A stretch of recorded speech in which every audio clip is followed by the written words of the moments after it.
Hello everybody, my name is Andrew Godke and I will be doing a video presentation on motifs as my project.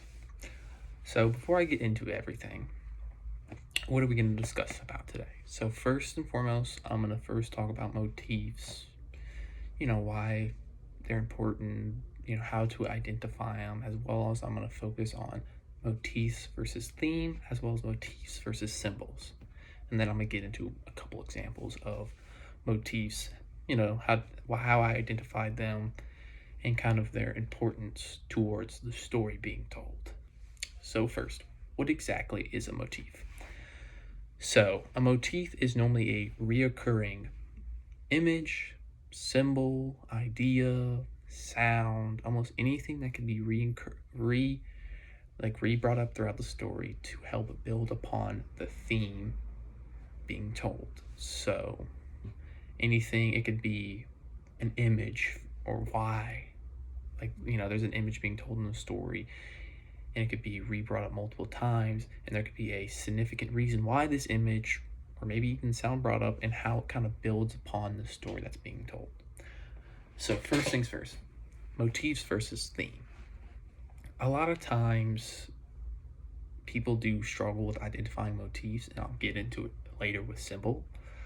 But motifs is kind of a way for an author to build upon the theme. The theme is telling the central idea, but the motif might be something that is reoccurring, that is being used to build upon the theme. So the motif is almost like it's like a stepping stone, a way to kind of help drive that theme, something that gets re-brought up multiple times that the author purposely puts in there to kind of make those building blocks, make that theme kind of stick in your mind.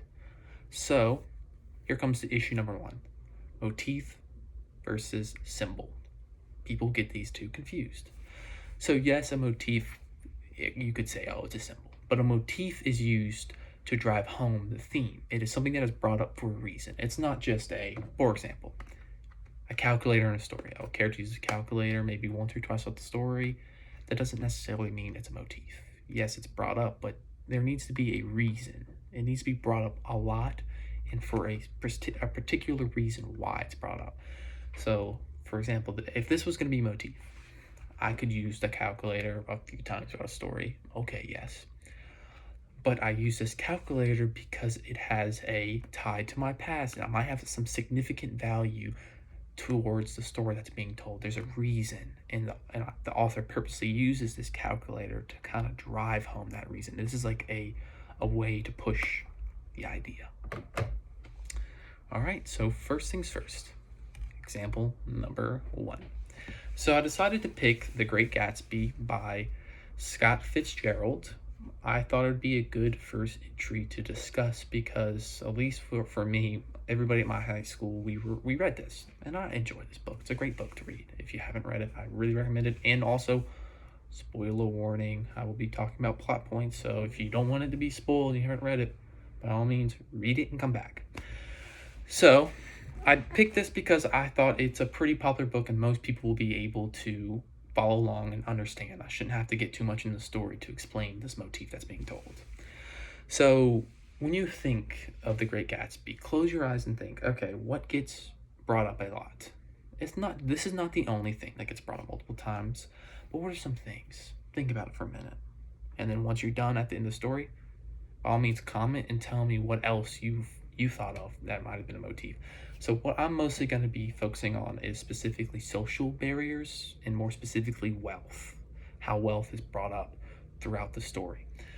So throughout the story, you hear a lot of old money, new money is brought up. You see it a lot throughout the story, and it really, and Fitzgerald likes to focus a lot on, the corruption of the American dream and kind of different barriers between person to person.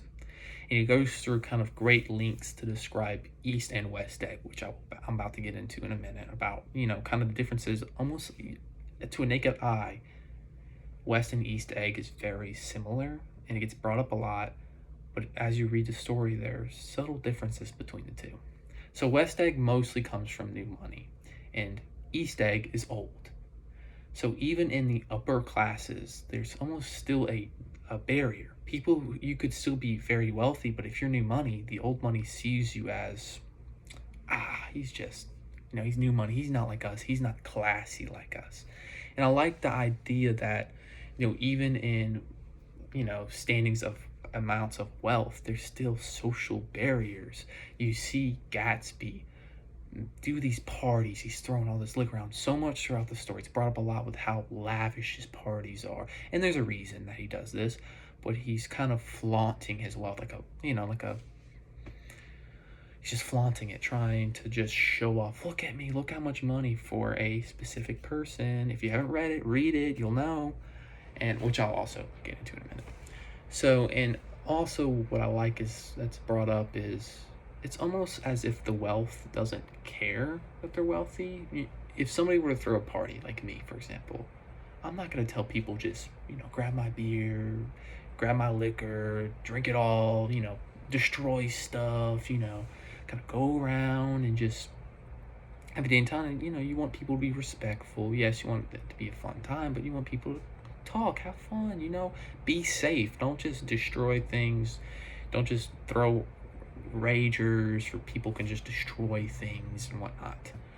Also, what I really love that's brought up a lot is how Nick's interaction with Tom and Daisy is also a great use of showing off old money a lot, is because Daisy isn't really married to Tom for love, or she didn't marry him because he was so sweet. If anything, he's the opposite. He's a terrible husband. He's a terrible man, and he cheats. He lies, and he's very condescending towards everybody else around him. He's very cocky in a way. But the reason why she married him is because of wealth. The major reason. He's old money. She comes from old money. She marries him because of that. And as well, you kind of see what else is also brought up is, especially through old money, through people who aren't necessarily rich, is with Tom and Myrtle. Myrtle is his lover. He's cheating on, Daisy with Myrtle, and you kind of see with their interactions how he treats her. In a way, yes, he doesn't really care for Daisy, but she's at a higher pedestal than Myrtle. Myrtle doesn't come from wealth like Daisy, so she's seen as lesser towards Daisy. So he's more willing to be physical and to hurt Myrtle. He kind of treats her more poorly because she's not wealthy like he is, and especially because she doesn't come from what he comes from. She isn't this super rich who comes from a mansion and has all the cars and all the money in the world. She just is a normal person. So wealth is brought up a lot throughout the book with, old money, new money, different classes, kind of how old and new works, and how different Gatsby is from Tom. You kind of see the barriers between the two, and I love how often Fitzgerald's almost kind of slyly brings in social barriers and wealth barriers between the characters throughout the story. So the next story I'm going to be talking about is Lord of the Rings by J.R.R. Tolkien. I'm hoping that most people understand the concept of the story. I'd rather not go into the full depth in the books and talk about the plots and why, but a quick little rundown is that the One Ring needs to be destroyed in Mount Doom, and the team is assembled. They go on a journey to destroy it, and they kind of just hit hiccups. But specifically what I'm going to be focusing on is the effects of the Ring of Power and how often it is brought up and how often you see it affect people. Not necessarily the ring itself, kind of like a calculator. Yes, the ring is just an item, but what the ring does towards people. You see throughout the story that the ring is kind of an adaptation of power, greed. Anybody who wields it becomes corrupt in the mind. They crave power. It's almost like it's a freight train of just evil. It just corrupts anybody. And I love how in the story nobody can get away from it. Not a single soul. The ring doesn't discriminate against what race you are, who you are, where you come from. If you have the ring in your possession, it's going to corrupt you. And you see it with characters like Frodo. and Sam and all the other hobbits who just come from a simple background. They're just simple farmers in a far off land who, you know, isn't really, doesn't care about glory, fighting wars, conquering lands. But even somebody who's so simple like that, it may take time, but the ring will always affect you. It'll always creep up and make you corrupt and want power and make you crave the ring where you feel like you're entitled to the ring. Even characters like Gandalf throughout the story is seen as like a mythical man. He's not necessarily a man, but he's also not a god. He's almost like an entity. Somebody like that can also be corrupt from the ring the same way. The ring doesn't care who you are. It will corrupt you. And this ring's power is shown so many times. Like, what I really love about this story is you could tell this story in just Frodo's point of view, where he's the only one who's really dealing with the ring.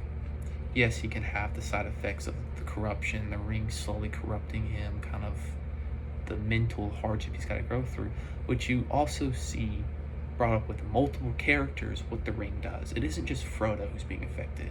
You see Sam being affected. You see all the other side characters in the Fellowship being affected by the ring. It isn't just attacking Frodo. And the ring is always wanting to be seeked out. So it's always trying to leech onto everything. And it's brought up so much throughout the story of how just corruptive this ring is.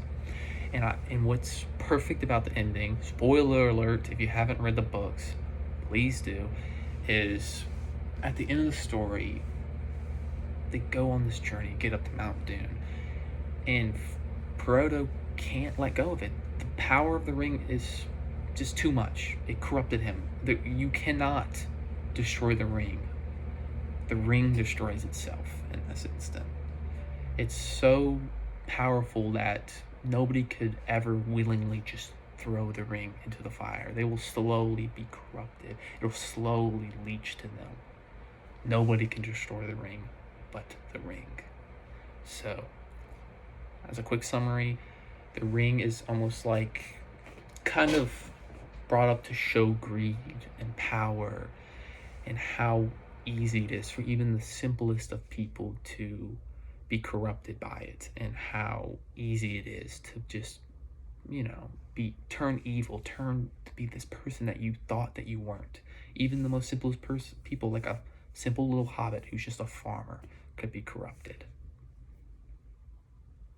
And then the final motif, which I'm going to go a little bit more in depth with the story because most people, I feel like, haven't really read it. It is a story called Death Note. It is specifically a manga, and it's made by Shakumi Oba. I hope I'm pronouncing that right.